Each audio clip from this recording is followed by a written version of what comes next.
Ladies and gentlemen, honored guests, thank you for joining us tonight. I'd like to take this opportunity to recognize the Institute of Politics and the Harvard Islamic Society for making this event possible. My name is Layla El-Haddad. I am a second-year Master in Public Policy student at the Kennedy School. I am also a graduate advisor for the Harvard Islamic Society. We've all been shocked in a lot of different ways by the events of September 11th.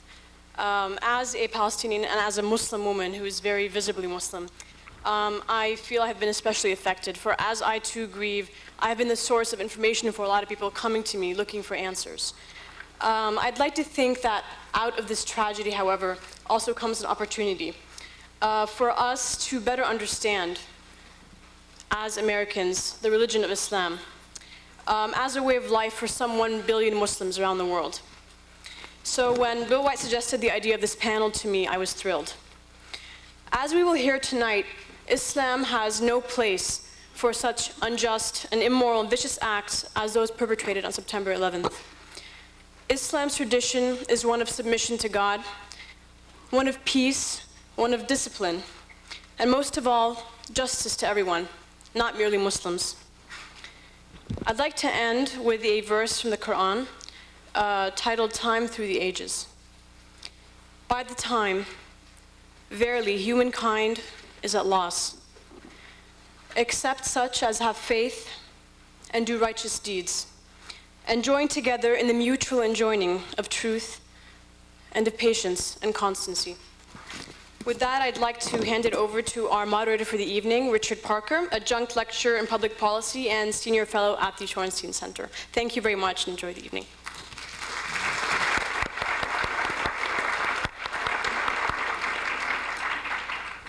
Thank you, and welcome to the Kennedy School of Government's Forum Series.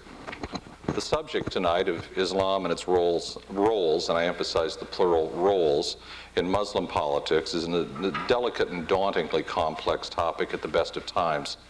In the past month, however, that subject has become even more delicate and complex.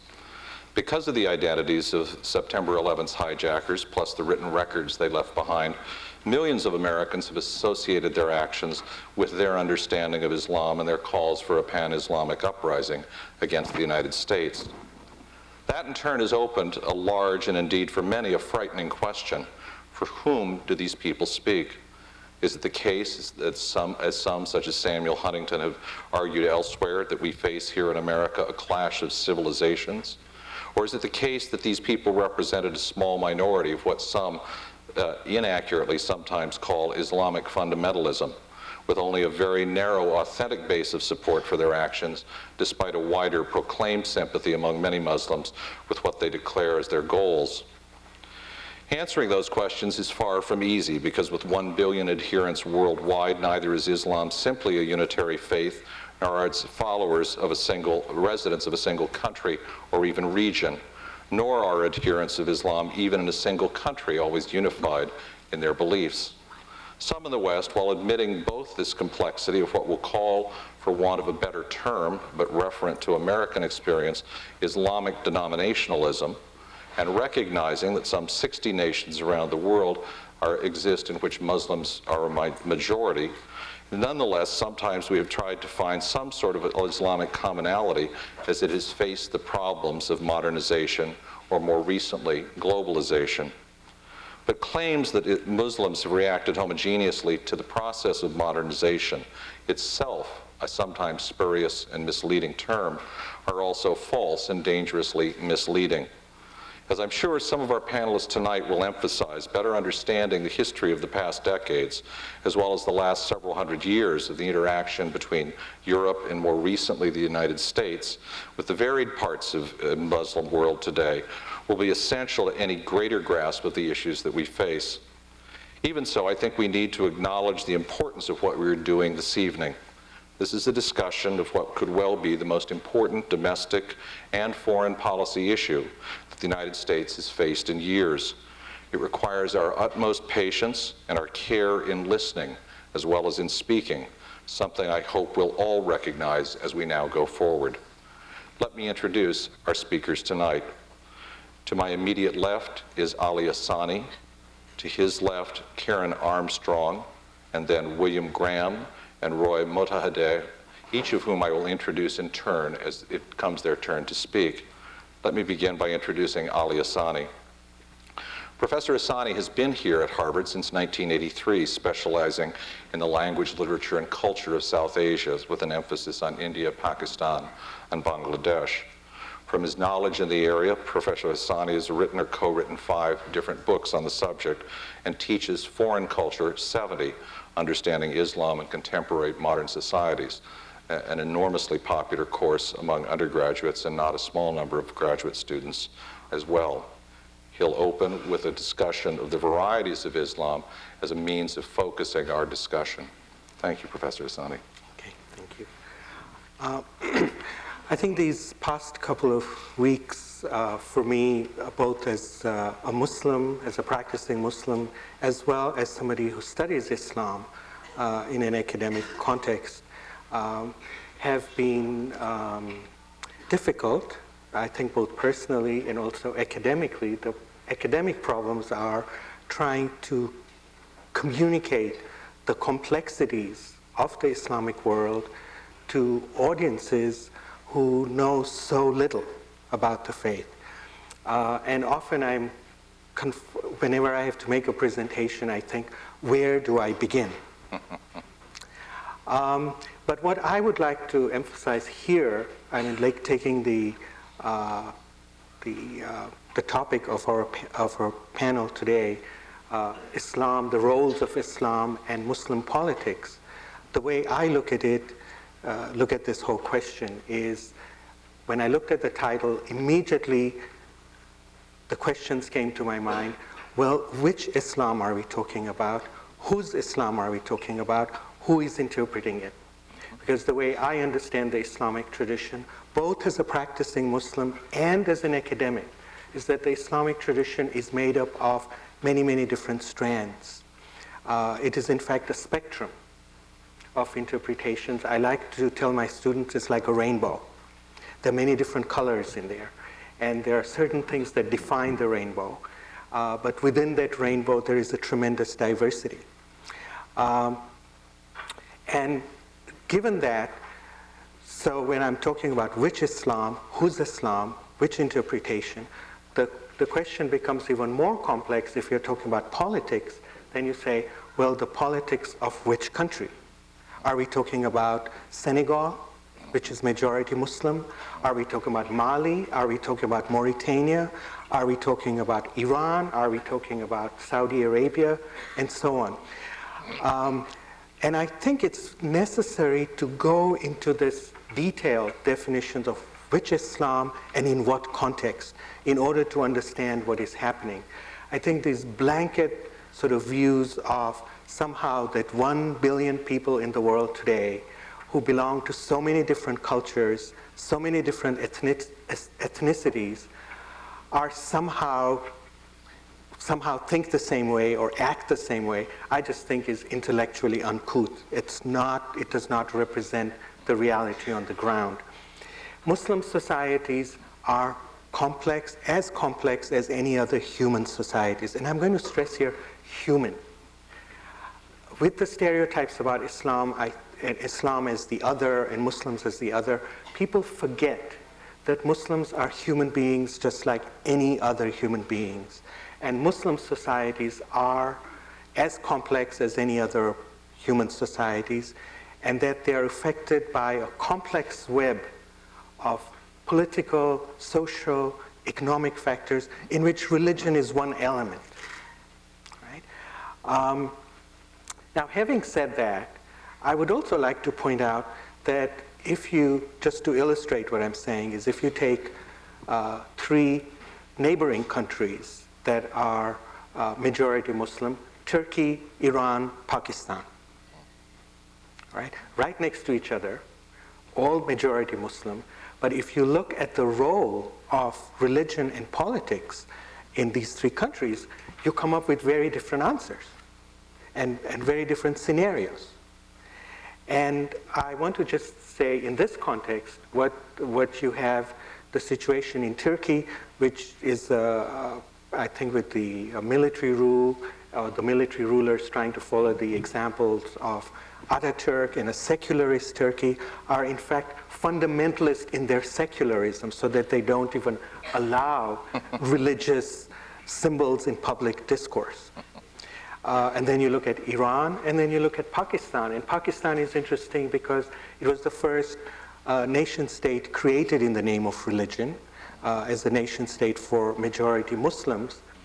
But even though the state itself defines itself as the Islamic Republic of Pakistan, the definition of what does that Islamic mean in the title of Islamic Republic of Pakistan has been debated since the creation of Pakistan, and it continues to be debated today. Just to give you an example of the types of debates that have taken place in Pakistan about the role of religion and its role in the state.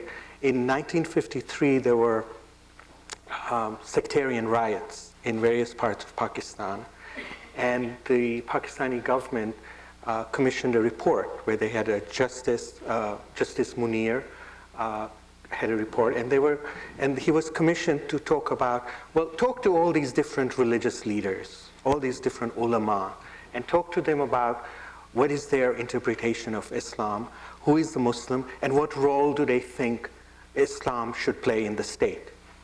And interestingly, the conclusion of the report was the ulama are incapable of agreement on most fundamental issues of Pakistan's political and Islamic identity. Further, it goes on that they are hopelessly divided even on questions as what is Islam, who is a Muslim, and what should the nature of an Islamic state be, right? And it seems to me that if you look at the history of Pakistan, there's been this constant struggle about the role of Islam in the state. And after the 1980s, when Islam gets adopted in a right-wing government under the military dictatorship of Ziaul Haq, and Islam gets adopted as an ideology of the state where one form of Islam is privileged over all other interpretations. All it did, and it's continued to do, is to divide Pakistani society along sectarian grounds. So the very social fabric of that nation has been torn apart, right, by the use of religion as an ideology for the state. So I think I'll stop. Fine. Thank you. Our next speaker is Karen Armstrong. She first began her study of religion when she entered a Roman Catholic convent as a novice nun in 1965, and then hit the literary scene in 1981 when she published in Through the Narrow Gate, an account of her life in the convent.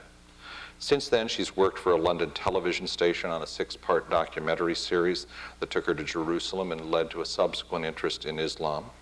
And she has since written a number of books, including Islam, A Short History, Muhammad, A Biography of the Prophet, and the excellent Battle for God, Fundamentalism in Judaism, Christianity, and Islam.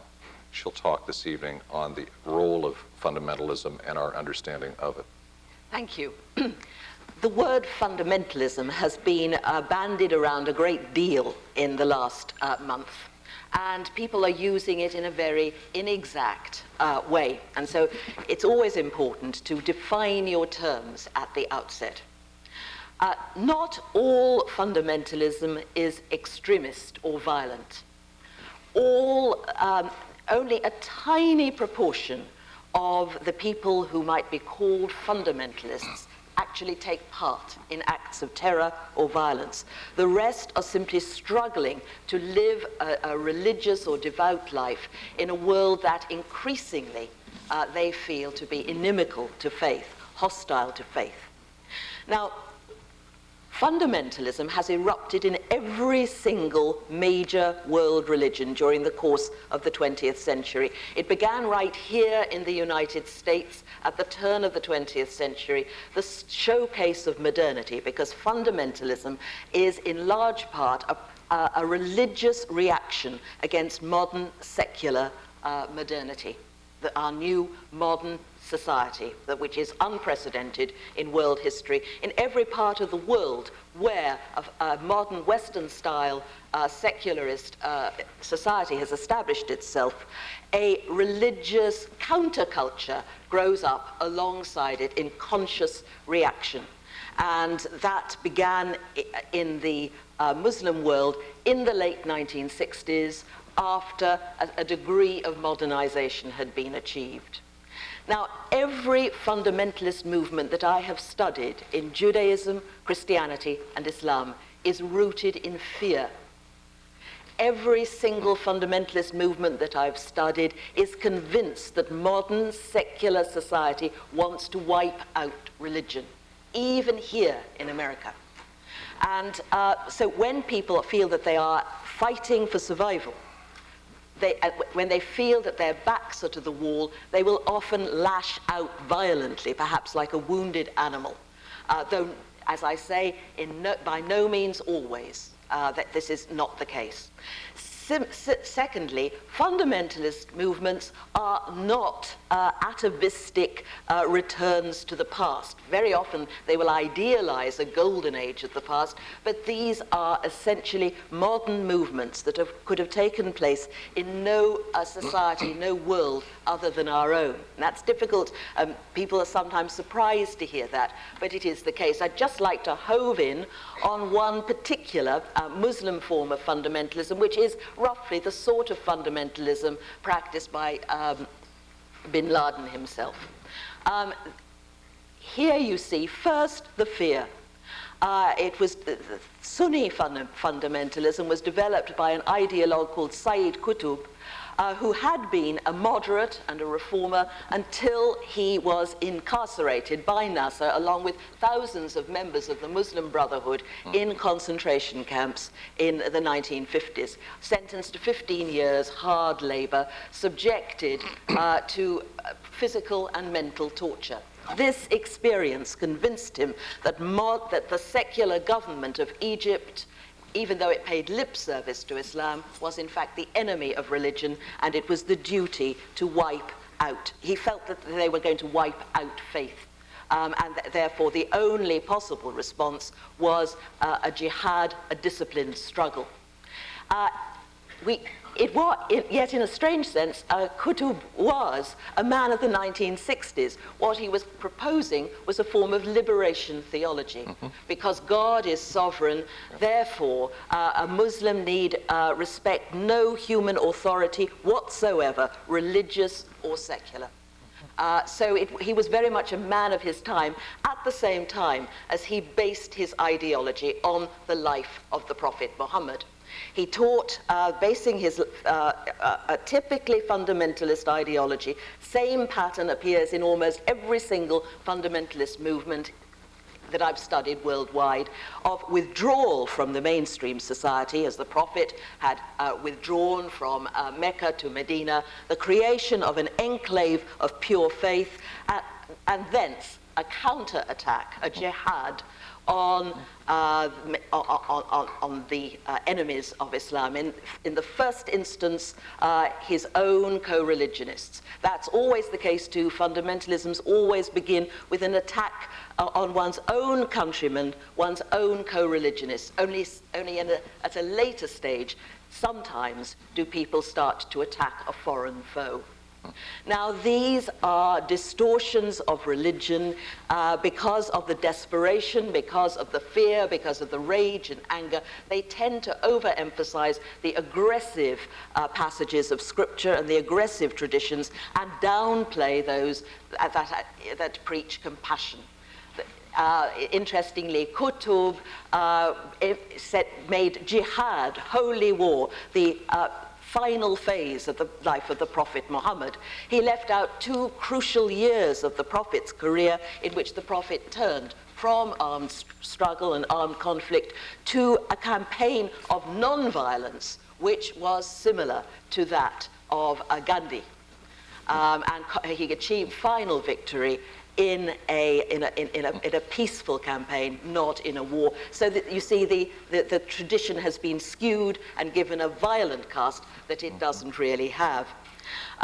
Now, what's going to happen?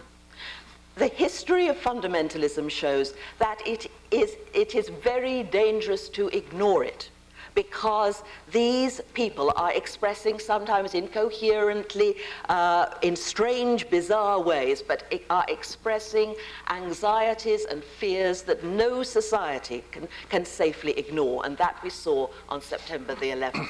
To try to suppress fundamentalism is also counterproductive, because any such suppression, history shows, simply makes fundamentalism more extreme. It confirms the fear that they are going to be wiped out.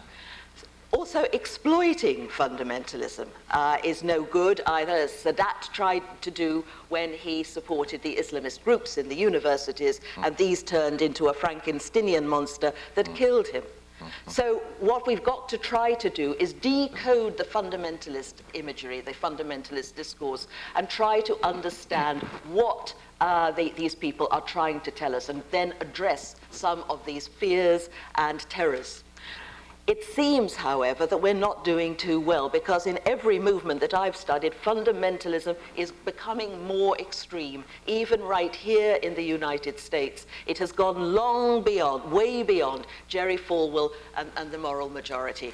And here, I think, in the Islamic world too, we are seeing what I would like to call a post-fundamentalism. Something quite different from the fundamentalisms that I've been studying up till now. As far the stories that are coming out tell us that these hijackers were drinking vodka before they got on the airplane. They frequented nightclubs. These are examples of the Jahiliyyah, the godless societies that principled fundamentalists of the conventional sort are trying to avoid and fight. So something strange is happening here, and this is something new, and we must be alert in our so-called war against terrorism to gain absolutely accurate information about what actually is going on. Thank you. Thank you very much. Our next speaker is William Graham, the Murray Albertson Professor of Middle Eastern Studies and Chair of the Near Eastern Languages and Civilization Department here at Harvard. In the past 28 years at Harvard, Professor Graham has specialized in the early religious history of Islam in particular, and is the author of Beyond the Written Word and Divine Word and Prophetic Word in Early Islam, and co-author of The Heritage of World Civilizations, now in its 5th edition. This semester he's teaching Arabic 140, the Quran, which is an introduction to the Book of Islam. Professor Graham. Thank you.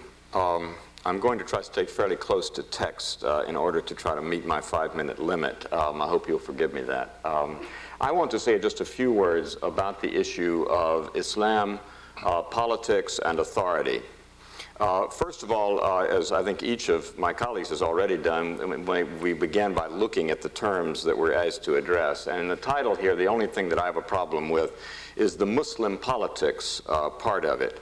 I think we can speak about Islam in Muslim majority societies and their politics, and these societies' politics, or even about the politics, if you like, that seek to either use Islam or, that is, to use it positive, if you like, or the politics that seek to demonize Islam as a political opponent. However, the term Muslim politics itself reflects the common notion, I think, in our world, particularly in the Western world, that in the Islamic world and worldview there is no distinction between religion and politics. And I am firmly convinced that this notion is simply erroneous, whether we look at history or the contemporary scene. And I think the repetition of that has allowed us to, in a way, demonize Islam as somehow different from other religious traditions around the world. And we can come back to that in the questions, perhaps. The religious leaders in Muslim societies today, as in previous ages, tend to be not only different from, but often in opposition to their ruling governments. State governments in the Islamic world have always tried to co-opt religious leaders, but the very absence of a church-like hierarchy or formal Muslim religious authority structure has made this co-optation very difficult, even where the state sought to set up a religious hierarchy that it could control. The Ottoman Empire may have been the very best at this co-optation of religious education and religious leadership, but believe me, every Muslim state today, every secular state today in the Muslim world, or the Muslim majority majority world virtually has tried to do the same thing, whether an imitation of that or in their own fashion. And even in the heyday of the caliphate, I think one could certainly argue that the political powers in Islamic lands have had only a very tenuous hold on religious authority. And sometimes that authority, of course, has come, the religious authority will come from the religious scholars, the ulama, the Muslim rabbis, if you like, the learned of the Muslim community, and other times they'll come from other Muslim groups, leaders of Sufi brotherhoods, and today in some quarters, leaders of Islamist movements who usurped some of that religious authority, partially because of the decadence of some of the existing religious authorities. And this is true, as I say, today, whether in Saudi Arabia or Egypt or Pakistan. The roles of Islam in the politics of the contemporary Muslim majority world, I think, are many and diverse, as we've already heard adumbrated. Some political leaders may well be pious Muslims themselves, but many of them, apparently at least, pay lip service to Islam in order to secure support for their policies. Certainly in much of the Islamic world, the typical government has been and remains autocratic and oppressive in the way all governments, I suppose, everywhere tended to be until the last couple of centuries, and even the last couple of centuries we've hardly escaped that in most places in the world. Thus, I think the historical and logical channel for resistance to the ruling institution and to existing social inequities in Islamic lands turns out to be religious reform movements such as those now referred to as Islamiyya, or as Islamist, if you like.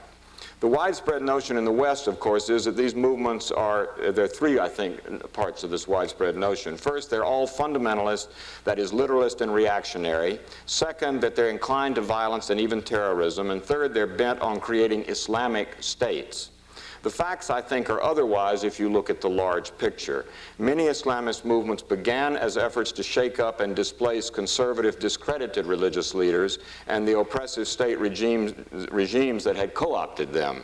Many of the nationally based Islamist movements today in North Africa, Egypt, Palestine, and Israel, and elsewhere are focused less on political revolution and more on the social justice of the Quranic preaching through welfare programs for underclasses that have largely been ignored by their own governments.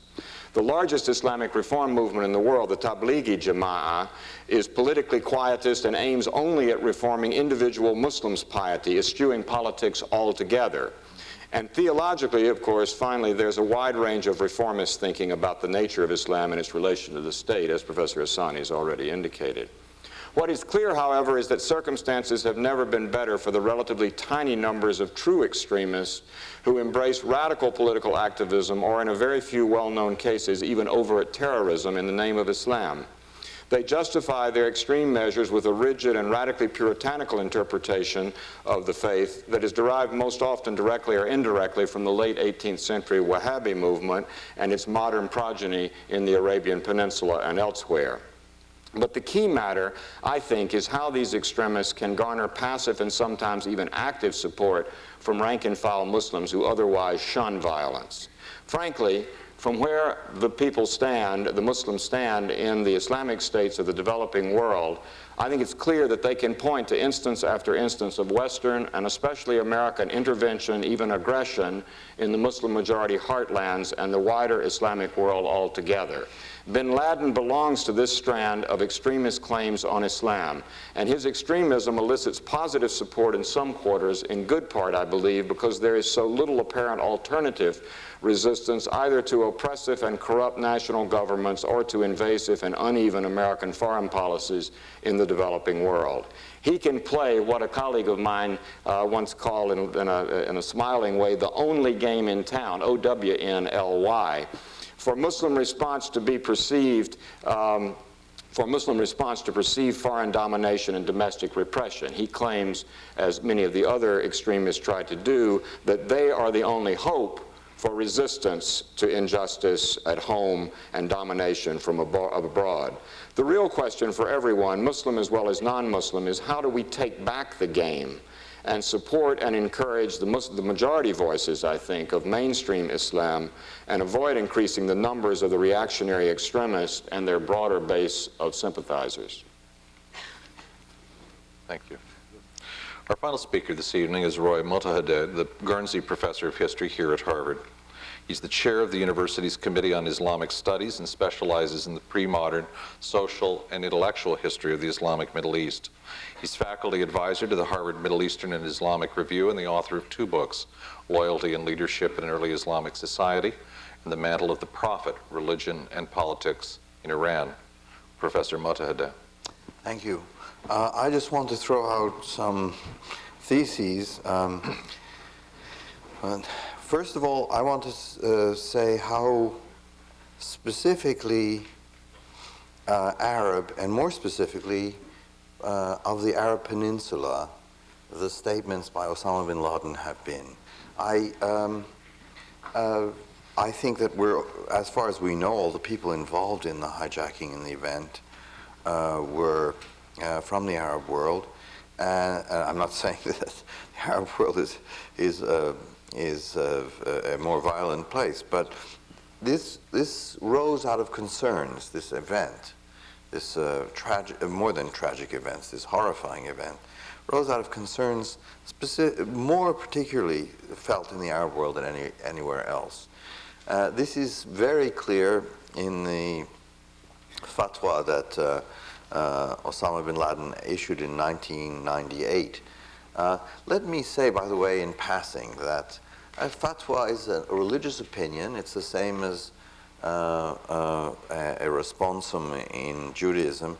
It is a religious opinion that anybody can give. Now, technically, the manuals say that you have to be a learned person, but if you're a grocer, if you accept him to be a learned person in Muslim matters, and he issues a fatwa, that is a fatwa. So the war of fatwas has taken on a dimension which I think people misunderstand. It is a war of opinions offered by Muslims on subjects, and it's not a war of authoritative voices. It cannot be said too often. There is no clergy in Islam. The religious authority is diffuse in the Islamic world.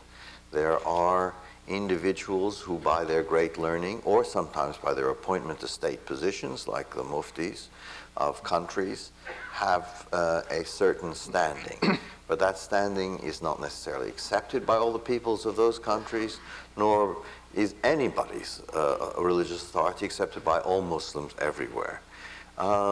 In a very strange way, Islam is very Protestant about this. every individual his own, in an ultimate sense. Every individual, while he may have to look for a learned opinion, if he considers himself not learned, every person is in himself responsible for his own burden. And in fact, it says in the Islam, his own moral burden. It says in the Quran at least 3 times, maybe more, "La taziru waziratun wizra ukhra." No person bears the burden of another. Everybody is individually morally responsible.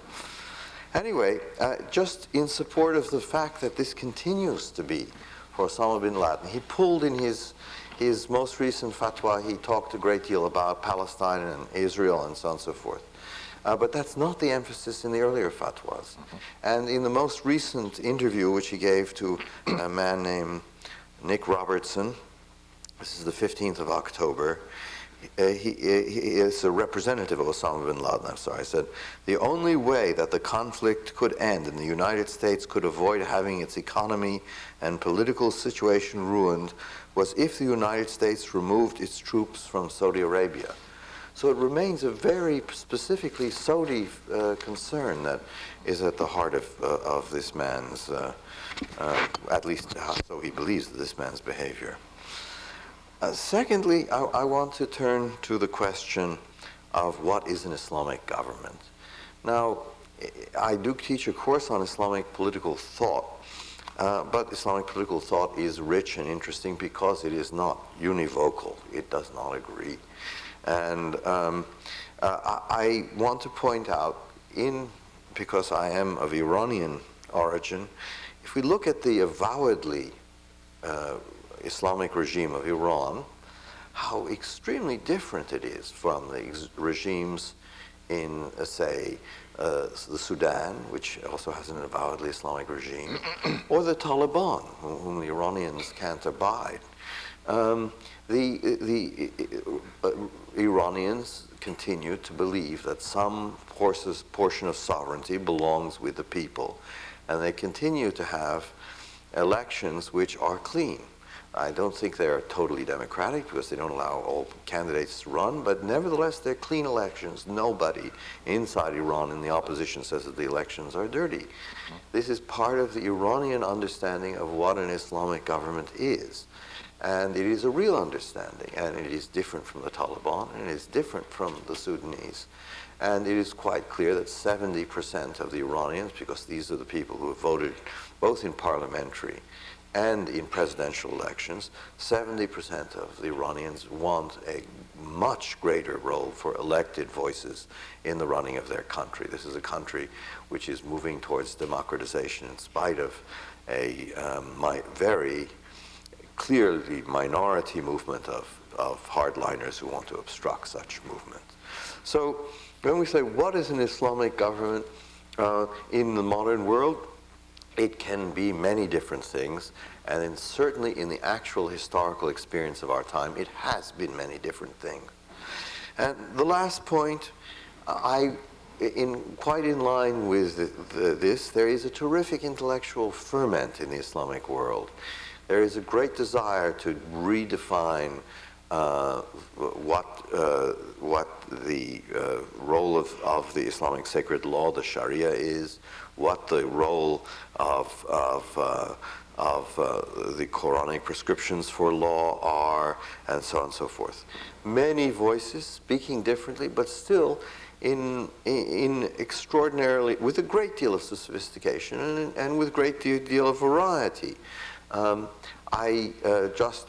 Since I've talked about Iran, and as I said, I am Persian by origin, the president of Iran, Khatami, is a mullah who's written a book about the poverty of later Islamic political thought.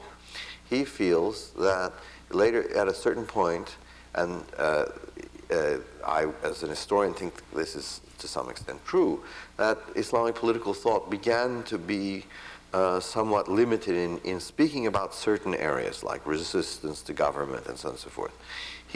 I interpret this historically as the fact that, as our previous speakers have said, the ulama, the religiously learned people, who are, the definitions of which class is very, very vague, but anyway, the ulama, the religiously learned people at a certain point felt that governments were dangerous things and they should be held at arm's length. And they would cooperate with governments in those matters which are essential to individual salvation, having the prayer, having the fast, and so on and so forth. Otherwise, they would just hold the government at arm's length and not talk too much about what was just or unjust government, and let those ferocious armed generals who control their societies fight with each other. And so there is, Khatami has said there is a certain, in the high literary tradition, there is a certain backing away from political thought at a certain point, but never total. In any case, it's an area that is absolutely alive in Egypt, in Iran, in Morocco. These questions in Malaysia, these questions are very much alive. Political thought, political philosophy, and that a very strong liberal Islamic interpretation of these is converging. And it is something, I think it is the wave of the future, but I'm not going to stop. Thank you very much. Let me ask just a couple questions and then turn it open to the audience. And I want to begin by asking any of our panelists who wishes to take this up a first question about the relationship between fundamentalism and democratic institutions. Karen Armstrong points out the fact that fundamentalism has thrived in a country like the United States, which has reasonable claim to democratic institutions, certainly. And yet one of the issues under discussion among many Americans, certainly the policy community, is the seeming importance of encouraging the growth of more democratic institutions and a more democratic civil society in a number of these countries, for the simple reason that most of them have not met the test of what we would reasonably in the West consider to be democratic.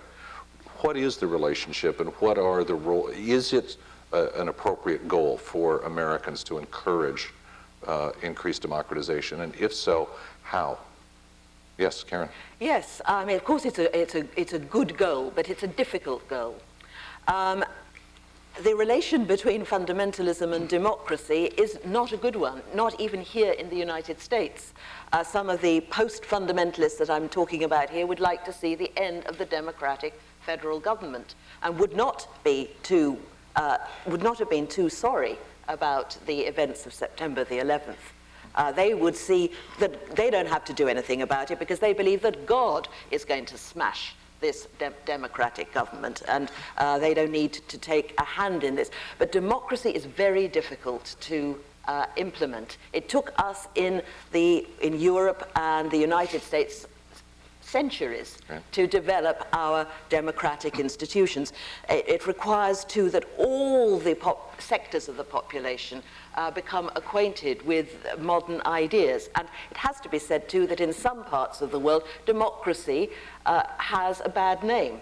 It seems sometimes that Western governments, like the British, and let's leave America off the hook for a moment, have been saying, yes, we believe in democracy, but you've got to have tyrants ruling over you. Or in Egypt, for example, between 1923 and 1952, there were 17 general elections. Each one of them was won, hands down, by the populist Waftist party that wanted to reduce British presence in Egypt. And they were only allowed to rule 5 times.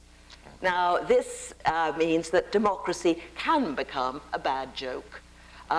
So the issue is complicated. Of course, we'd like to see democratic government, but in an imperfectly modernized society, that is sometimes difficult to do. Thank you. Would any of you care to comment?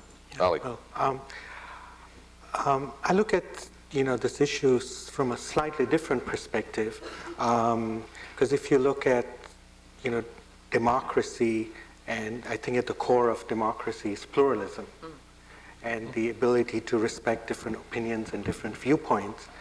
The way I look at it in the Islamic tradition, especially within the Quran itself, I look at the core of the Quran as being pluralist in its understanding not only of the individual and how individuals relate to other individuals, regardless of differences of faith. There's this very famous verse in the Quran in which God says that we have made you into nations and communities so that you may know each other or so that you may learn from each other. And there are many, many verses in the Quran like that. But I think in Muslim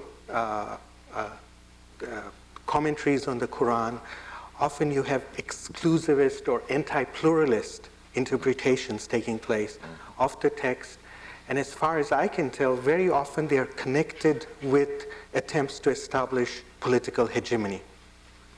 And so in some contexts, there is a struggle within in many Muslim societies, between the pluralists and the exclusivists. And the exclusivists will often try to use religion or religious interpretations, exclusivist religious interpretation, that privilege one interpretation to justify their hegemony over others. And this starts out first, I think, as you mentioned, something that takes place within sort of within the Muslim community, and then it spreads outward. Professor Graham. I think that it should also be said that we don't have a very good record, not simply in the Muslim world, but also in the Latin American world and the African world and elsewhere, in promoting democracies. And whether one looks at something like the 1991 elections in Algeria, where Europe basically stood by and let national elections be canceled when it became clear that the Islamist parties were going to win those elections. They were not prepared even to condemn the military putsch that took place, and the U.S. stood by silently as well and backed the European nations, and one could multiply this any number of times around the globe. It's very hard, of course, to know what to do. I'm sure if you're sitting in Washington and worrying about foreign policy decisions, it's extremely difficult to make those kinds of decisions. But frankly, from the standpoint, I believe, of the Muslim world, one sees sees the U.S. as having again and again sided with autocracies rather than movements for greater democratization, having stood aside when democratic elections were nullified. And we don't have a very good record in this. So, I mean, I think we are complicitous in the difficulties that the third world in general, or the developing world in general, and certainly the Muslim world in particular, the Muslim majority world, is frankly having with the development of democracy. And I think we need to recognize that. Let me ask a second question, and then I'll turn it over to the audience. Two words have not really come up here tonight. Those words are oil and Israel. Who would care to comment?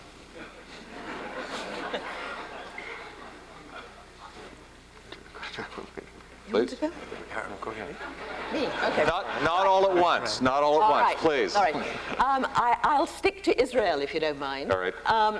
All the fundamentalist movements tend to have a few symbolic issues. In America, it's the issues of abortion and evolution. These are not discussed as sort of just a scientific theory or just a medical procedure or women's right to choose. They are surrounded by, they become a focus for everything that the fundamentalists feel is wrong with modernity. Similarly, the question of Israel has become a sort of symbol of everything that is wrong with the modern world as far as the Muslims are concerned, where it's not because originally they had anything against Judaism per se, but it meant the state meant that the Palestinians lost their homes and the world didn't care. And this kind of humiliation, impotence, has become now almost impossible for people to discuss in a rational way, just as people, fundamentalists here, can't discuss abortion and evolution in a rational way about, because it is surrounded with a nimbus, an aura of evil. Okay, can take oil. I'll take oil. Because the reason I jump on the chance of taking on oil is because, of course, U.S. foreign policy in the Middle East, particularly when it comes to Saudi Arabia, all revolves all around oil. And the kind of regime that we have in Saudi Arabia, I think most of you know, it's a monarchy, it's repressive, it's tied very closely to a religious right wing, the Wahhabi movement, and the abuses that have taken place in Saudi Arabia for decades, and the United States has done nothing. People just turn the other way just because, well, it's going to affect oil supply.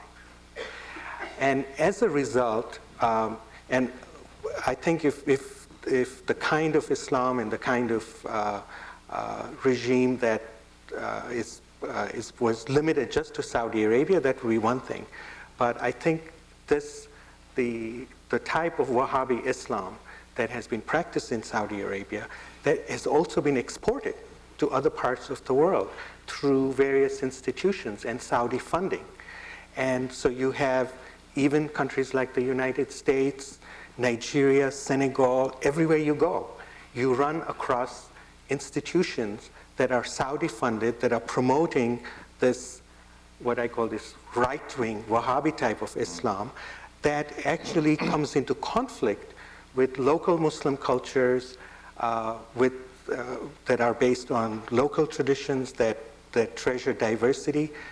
And very often they are not able to compete against these forms of Islams because they don't have the funding.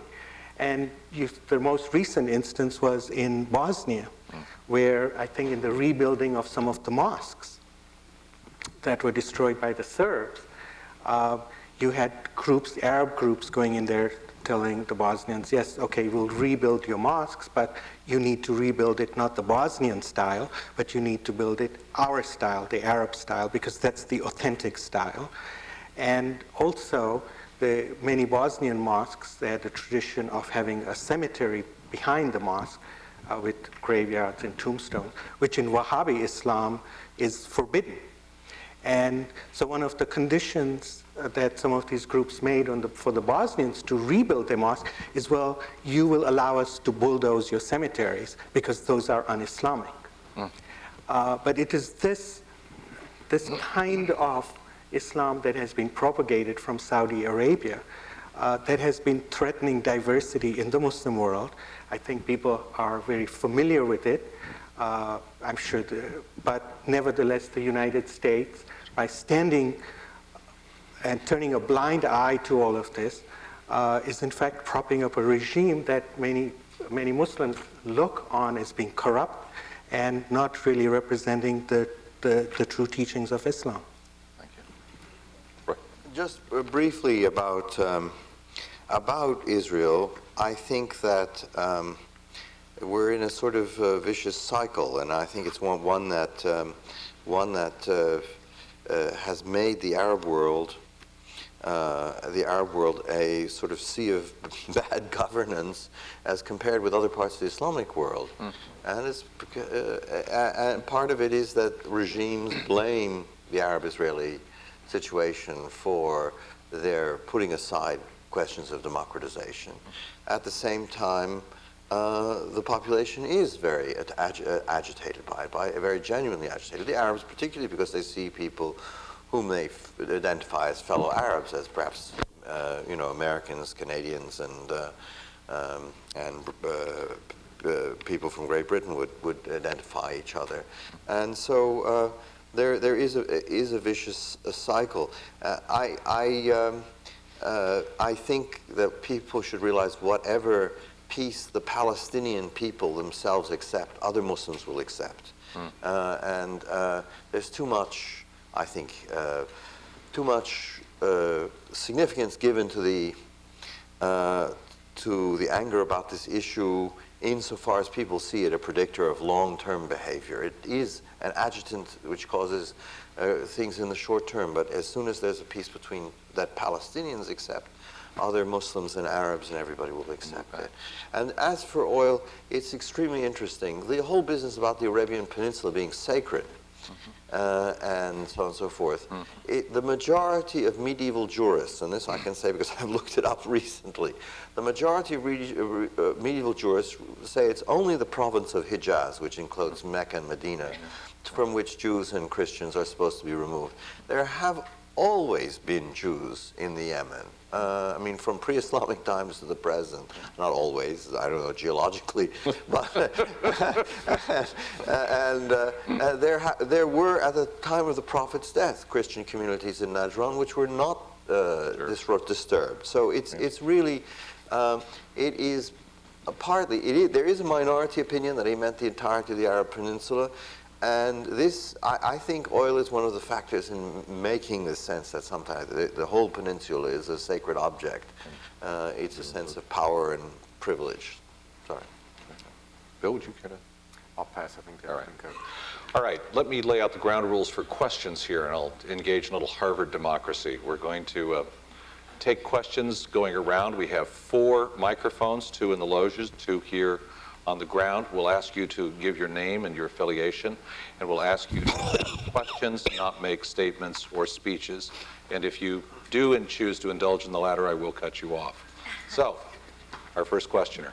Hi, my name is Sogan Zamani, and I'm with the Center for Middle Eastern Studies. My question is regarding something that I think is misunderstood a lot and is confusing to a lot of people, that is suicide bombers. Maybe you guys could discuss, or maybe educate us a little bit as to where this came from. What does martyrdom mean in Islam? Because I feel that it means many things, and maybe you could just talk about that generally. Roy, you did a very good New York Times column here just a couple of days ago. We might as well. Okay. Well, I'm sorry, I have to look down when I speak. The suicide itself is very strictly forbidden in Islam, and maybe there is some minority opinion, but I've never run across it. Now, the only way that a theory can be made that justifies suicide bombing is the way that Osama bin Laden tries to construct it inside of one of his fatwas. I don't know, I mean, these fatwas are co-written by Ayman Zawahiri and other people, so I'm not quite exactly sure. And that is to say that really, basically, Islamic countries are all occupied. He even calls the rulers of Saudi Arabia defeated people. And that this is a war of self-defense, self-defense being a communal responsibility to Muslims in ordinary times, becomes an individual responsible in other individual responsibility in extraordinary times, and that this is an extraordinary time, and therefore these people are so to speak fighting on the front line of a battle, an actual battle. This, of course, I think goes along with very much with Karen Armstrong's point that there is a sect-like quality to this whole Bin Laden movement. I mean, they retire to a place where they can be holy and separated from everybody else, and so on. Yes, I don't know if that's a brief answer. I can go on about. That's fine. Yeah. That's great. Over here. I'm Jessica Stern. I teach terrorism here at Kennedy School, and I'd like to ask a question of For it you. or against it? Actually, obviously against it, and one of my students Always was good to check. introducing the panel, Layla. I wanted to ask Karen a question. First of all, I want to thank you very much for your work. It's been extremely helpful, and I think you are spiritually courageous, and I want to thank you. I want to ask you, if you could, to tell us a little bit more about post-fundamentalism. Who precisely are these people? Also, the only policy remedy that I've really heard from you tonight, and also in your work, you really emphasize listening. And you also emphasize that fundamentalism and post-fundamentalism, I guess, are about fear and rage. Is it enough to listen? First of all, I don't know, as I say, I have no clear, definite answers about what this emerging movement is, if it is indeed an emerging form of what I call post-fundamentalism. Just that from the very first day, as the stories kept coming back, I felt odd about this. These were not conventional kind of fundamentalists that I was familiar with, and I think we have to wait and find out. As regards listening, I think it's the first step. I called my book The Battle for God, not because it was just a catchy title, but because there really is, in the minds of fundamentalists, a war going on. And there is, look what's happened. And also secularists, liberals, we feel profoundly threatened at the core of our being by some of these fundamentalist ideologies. And there are instances, which if I had more time I could tell you, where you can see a fundamentalist and a liberal person like myself gazing at one another over an abyss of silence, incomprehension, and inability to relate. Now, of course, but listening, I think, is an essential first step.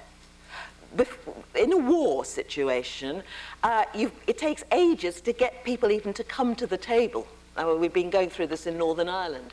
And I think we have to listen, but I'd like to just quote from the Prophet Muhammad, who is said to have remarked on returning home from a battle, we are returning from the lesser jihad, the battle, which is not as important as the greater jihad, which is the far more difficult, momentous, and crucial effort, or struggle, which is what jihad means, to reform one's own heart and one's own society. We've started now, for good or ill, our lesser jihad. There are our armies in Afghanistan. Now, also, as part of that jihad, we must look at our own behavior, our own attitudes, and that's also an important part. as well as listening, do some work listening to them. We must listen and try to decode what they're saying in this, sometimes in this strange language, but also decide what have we in any way contributed to this unholy horror? Thank you. I'll go up here. Yes, my name is Basil Enwabara from MIT. Listening to what you have been saying and what the United States has been saying, I still wonder, after bin Laden has been removed or has been killed, do you think we won't have another bin Laden? What I mean is there no responsibility the United States has to take towards creating a better environment for the world, reflecting on what happened after the Second World War when Roosevelt felt that the only way to bring the enemy to peace or to disarm the enemy is to bring the enemy very close to you. So I think the process of you fight me, I fight you back, is there no way we have to bring it to an end? That's my question. Thank you. Someone like to take that? I'm not able to hear it. I did not understand it. Would you like to do a one-sentence summary of that? Your sense is, when will it end that, you know, after Abu Nidal comes Osama bin Laden, after Osama bin Laden comes? So my question is, do you think bin Laden and his group do not have some elements of truth in what they're asking for? I mean, can't we be realistic to ourselves to reflect on global problem and sit down with people and dialogue and resolve these problems by simply, instead of fighting, using our military power to fight back each time we are fought by the group? That's what I'm asking. So the question is the context in which we would sit down to talk. Can the United States lead the world towards a global peace where all the countries will sit down together as equal parties and negotiate conflicts? That's what I'm asking. Anyone want to take that up? Well, I mean, obviously it would be ideal if that were possible. It's probably not possible directly in this case, but that does not mean that the route we are now pursuing is very likely to, you know, or at least not to cause us a great deal of problems down the road. I mean, I think the very fact that we have bombs falling and that we once again are responding in this portion of the world as we did in the Iraqi situation with military might, with a sort of overwhelming military might, is certainly not helping us any with getting to the point of being able to talk at some point down the road. I mean, I think that unfortunately when you move to this, and I'm very glad the administration went as slowly as they did. I expected them to go in the next day. And I'm very glad they held back, you know, modestly for a few weeks. But I really think that even now, even with all the rhetoric about a long campaign and various things going on, the fact is that we are now bombing very openly and visibly, and people are getting killed, and a lot of people are starving, and, you know, a few thousand food packets are a drop in a very great sea of need in this part of the world. And frankly, I think if we were sitting out in this part of the world right now, it wouldn't look very good from that standpoint. And I think that is a real impediment to being able to sit down and talk with a lot of the groups in this region right now. I mean, it may be inevitable, but it's very unfortunate for any kind of discussion. Ali Hassani, you want to say something? And also, I think this, you know, the war and this bombing is raising questions, I think, in many Muslim countries, that on the one hand, yes, you know, terrorism needs to be eliminated and we need to take action against it, but there are questions coming up about, you know, the ethical and moral framework within which this bombing is taking place. And people are saying, well, you know, it seems like it's the same old US policies all over again. That, you know, just like in the case of Iraq, they didn't care that there were all these million children died. They really don't care that these Afghan civilians, you know, are dying. I think 2 days ago, I read in a Pakistani newspaper an excerpt from an interview that I think Madeleine Albright, I remember at the time thinking about it, but she made on American TV, where somebody asked her, well, you know, there are these half 500,000 children have died in Iraq because of these sanctions. And her response to this was, yes, that's a heavy price to pay, but we think it's worth it. And this comment is reported in Pakistani press in the context of the present war, that what do people think? Are Afghan civilian lives not worth it? Why has this route been taken? So I think you're starting to see, I think, a lot of questions developing. And, you know, I don't know how long this, you know, some of these Muslim governments are going to be able to, you know, to hold this, you know, say we're going to be part of this. Let me turn over here. Would you identify yourself, please? My name is Ryan Friedrichs. I'm a first-year public policy student at Kennedy School.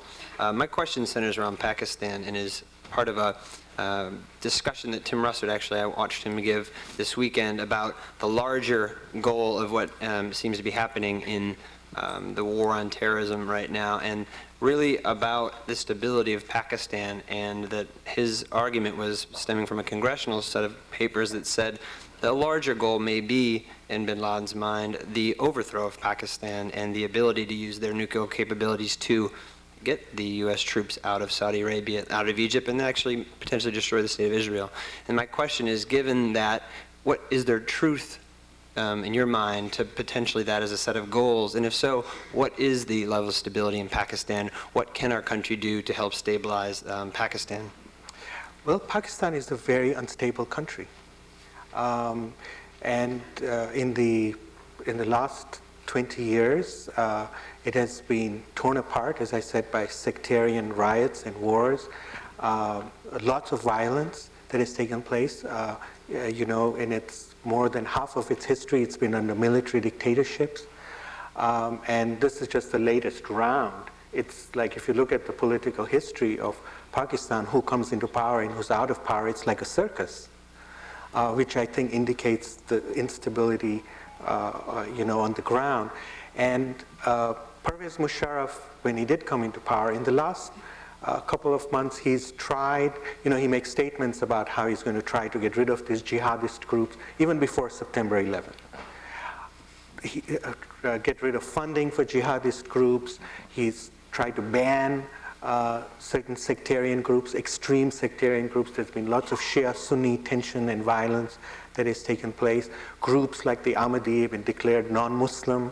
And I think in that sort of context, people and the role of the madrasas in Pakistan in the last 20 years, I mean, they've mushroomed all over the place.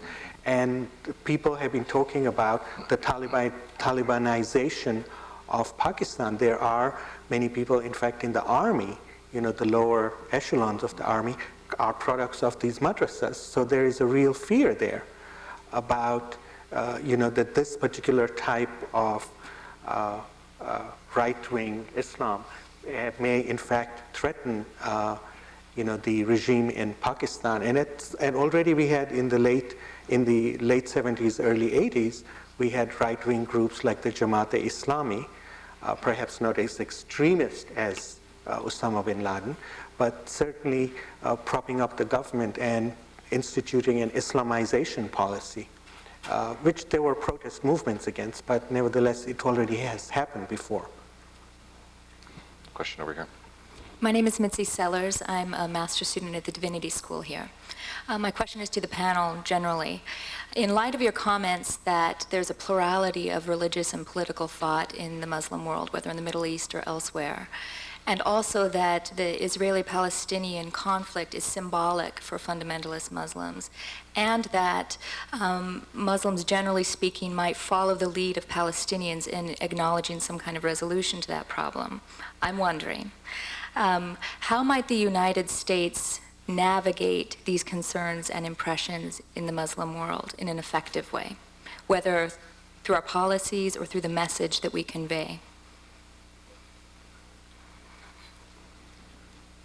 Creating a land for peace deal, I think, is the short version. I think that's probably right. I mean, pragmatically is to find some resolution to that situation. That's not the only situation, though, that needs to be resolved. There's a great deal of skepticism, I think, about our motives in the Gulf in general, even skepticism, I think, in quarters about even our motives in Central Asia. You have to remember now that with troops in Turkey and now troops in Uzbekistan and so on, it begins to look as though, I mean, if one wanted to, to think evil thoughts, that there are designs on being certain that the oil riches of this area also, to come back to oil, fall to us. I mean, if one were going to be a cynic, one could do that from the other side. So it's not simply, I think, the Palestinian situation, but certainly, as has been said here, I think that the big step, the big symbolic step, would actually be going in as an honest broker into that situation and really using our power and influence to actually get some kind of a land for peace settlement that has just not been reachable up to this point. And I think in part because of the vacillating and anemic nature of our initiatives, frankly, in this arena. One question over here. Chuck Cogan, Kennedy School.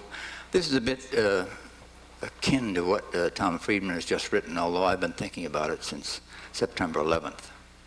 When you look back on it, the U.S. has a history of supporting Muslim causes, starting with getting the Russians out of Azerbaijan in 1946, supporting Nasser against the British and the French in 1956, John F. Kennedy's statement in favor of Algerian independence in 1957, and the list goes on, putting the Marines into Beirut to save the Palestinians from being further slaughtered by the Christians, supporting the Mujahideen in Afghanistan against the Russians, supporting the Muslim populations in Bosnia and Kosovo. And although we didn't do much to end the Israeli occupation that began in 1967, we have never accepted the annexation of Jerusalem, and we came up with a solution in 2000 at Camp David II that was an equitable one, although the timing was bad for electoral reasons and others. My question is, how can we get our message across that the U.S. has been an honest broker, even now to the extent of supporting Turkey's membership in the EU? The list goes on, and we don't get any credit for it. Who here would like to? Well, I think the answer is very clear, because if you look at regimes that are, I think it's what kinds of causes are being supported. If you look at, you said the U.S. support of the Mujahideen, yes, to get rid of the Soviets, but there was an ulterior motive, as part of the Cold War, and as a result, the people who suffered were the Afghan people. And I have some very close Afghan friends who, even before all of this, said that, once the people got rid of the Soviets, the U.S. just withdrew. There was no attempt to reconstruct the country. And they say, well, this monster was imposed on us by outside forces, the U.S. included. And there was no attention paid to what we were going through, and it's sort of again like this, and I think the same sort of issue has come up in the case of Saddam Hussein, who was also supported. So I think that when you look at the record of the kinds of regimes and the kinds of people that the United States has been supporting in the Muslim world, think about the Shah of Iran, right? I think it's those cases that are in people's minds. I was just going to talk about the Shah there, because there was such bewilderment. After the revolution, one Ayatollah said, we did not expect Carter to support the Shah. He is a religious man and passionate about human rights. How could he support the Shah? They were astonished. What did this mean? And so again, this also, there was the business of 1953 when Operation Ajax took place, when it was a messy situation, but the Shah had been deposed and was returned to the throne, but by a coup organized by British intelligence and the CIA. And again, what I said earlier, yes, we believe in freedom and democracy, but sorry, you've got to have this despot ruling over you. And, you know, and that was where America lost her innocence in Iran. Up until that point, the Iranians had really regarded America as their friend. They'd had no hope of us British. But the Americans felt the same way about the British, but the Americans had often stepped in and been seen as a neutral presence and someone who could help them deal with the British. And then, so it was the betrayal of a friend there, which is somehow even worse. So I think, and a lot of, we're supporting regimes, as we've already said, in other parts of the world that really don't seem, you know, that are experienced by Muslims on the ground as oppressive and corrupt.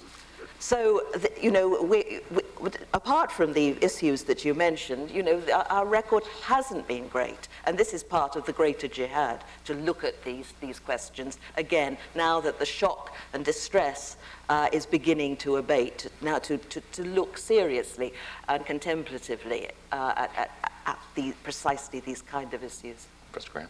Well, and now I think that the Cold War has ended.